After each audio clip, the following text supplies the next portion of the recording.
With us today we have Josh English, a local economist. Now Josh, what have you drawn for us? All right. Well, as you stated previously, Michael, we have kind of a problem. Chocolate's running short, and we have to figure out what we need to do about it. Okay. And now, okay, I've drawn up a little simple scenario for us here.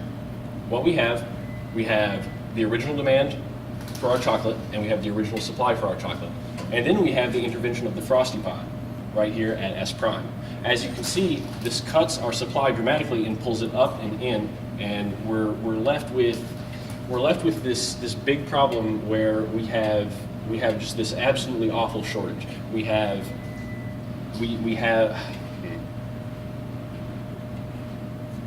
oops. Just keep going. Oh, you're still rolling? Yeah, Okay. because you're doing really good, and I'm just going to edit it from here. Okay.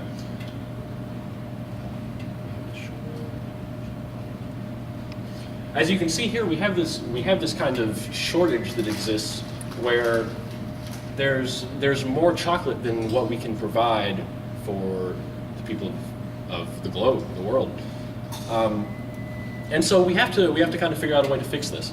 As you can see, supply's been pulled in, but we still have the problem of the demand remaining where it's at, and that's not what I need to say. It's actually pretty good, because the demand is where it's at, and then you say the new D prime is where the demand needs to be if people don't want a huge shortage. Yeah. No, that's what I wanted to say. I just want to say it in better words. Yeah, okay. You're good. I said it terribly.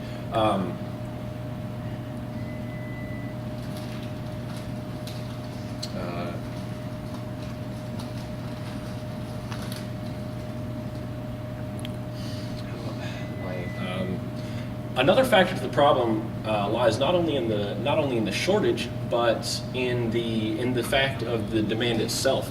With the shortage in occurrence and the demand not shifting, you have this problem where you're either going to drive prices to just this non-existent point up here past the graph where everybody's paying $6 to $7 for a chocolate bar, or you're going to simply diminish the product into nothingness. And so that's obviously created an issue for us. So we've come up with a couple of solutions, maybe, for our problem. Was that smooth? Okay.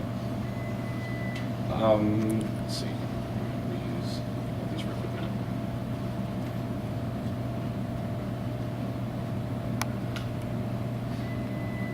All right.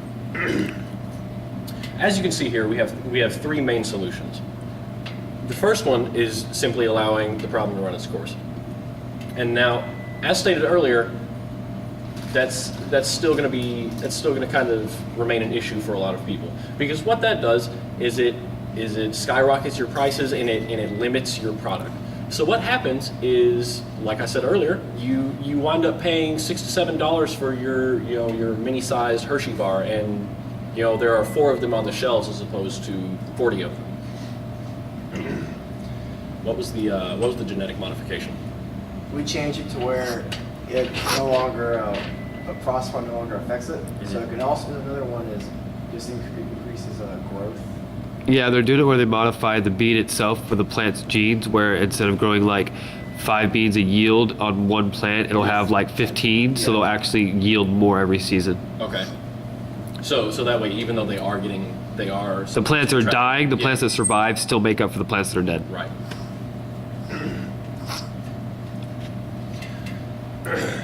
Our second solution comes via kind of a more biological method. What the second solution entails is simply a genetic modification of the cocoa plant, as opposed to yielding smaller, more natural yields of cocoa beans. You could simply find a way to genetically modify the bean to output a higher yield to combat the. Hold on, I'm gonna redo that one.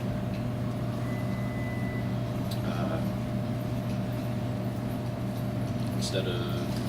Yeah, you start wherever you want, because every time you mess up, I zoom back into the board, and that's where I'm starting from. Okay. So I just always, every time you start back over, I just zoom out from the board. Oh. So it's as if I'll just cut out whatever you mess up and just start back at the board, so it's as if you're just reading it off. Okay.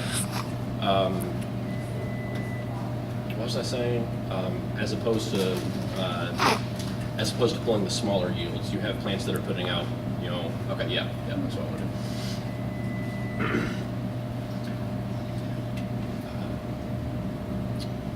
Start back at the beginning of the second one. Yeah, I was gonna say I Yeah. can't really. You're good. Our second solution comes via kind of a more biological method, via genetic modification of the cocoa bean plant. And now what this second solution entails is, as opposed to leaving the bean with a smaller yield, like say you can get like 5 chocolate bars out of